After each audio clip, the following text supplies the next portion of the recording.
Hey gang, Scott here. In this video, I am on a theme that I talk about often on the channel here, which is visual storytelling.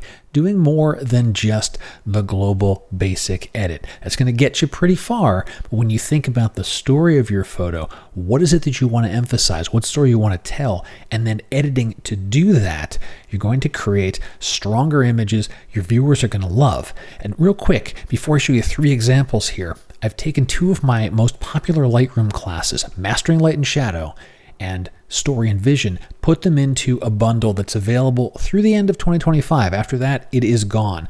Good pricing, and it takes both sides of this equation. You need to understand the tools that you're working with, as well as the story you want to emphasize. You put those things together, you're going to create more powerful images. Let me show you 3 examples of what I'm talking about. Our first example, this one here, nice vista landscape, and enough in the foreground so we don't have the vista problem of not having scale, because we've got foreground, we've got midground, we've got background.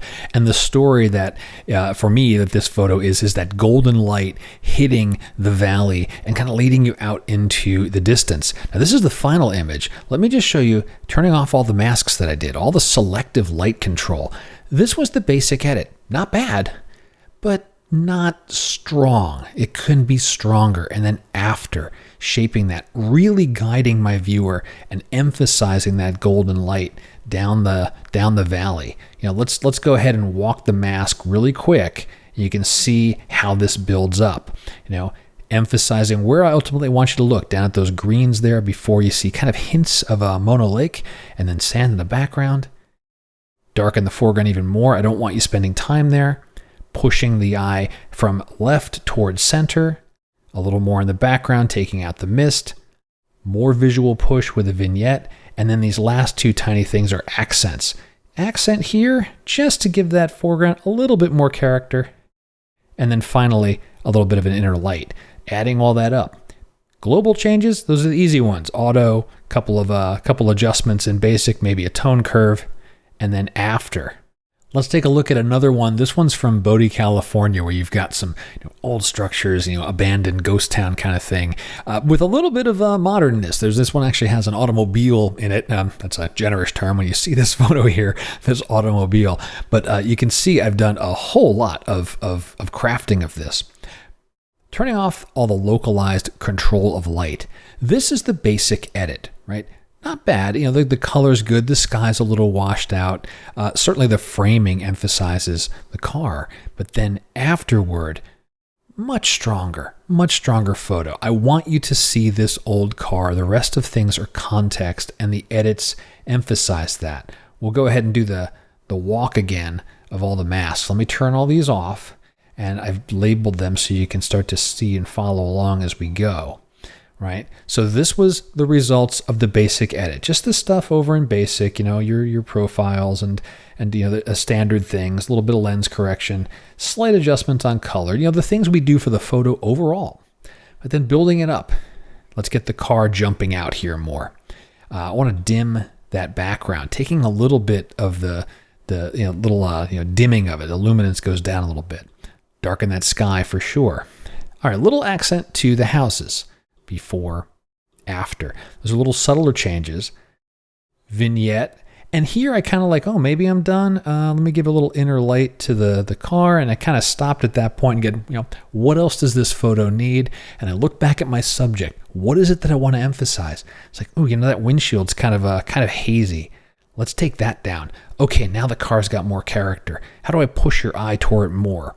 Darkening on the bottom again. I need a little more dimming on that midground, and then finally coming back to the car. I need a little more on that grill. All those things adding up. Basics, selective control with light and shadow.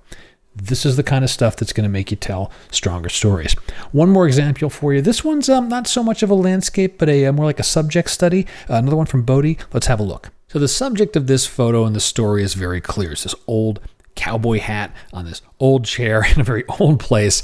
Just that feeling of, something frozen in time where someone hung their hat on the chair, but then, for whatever reason, they're gone from this place.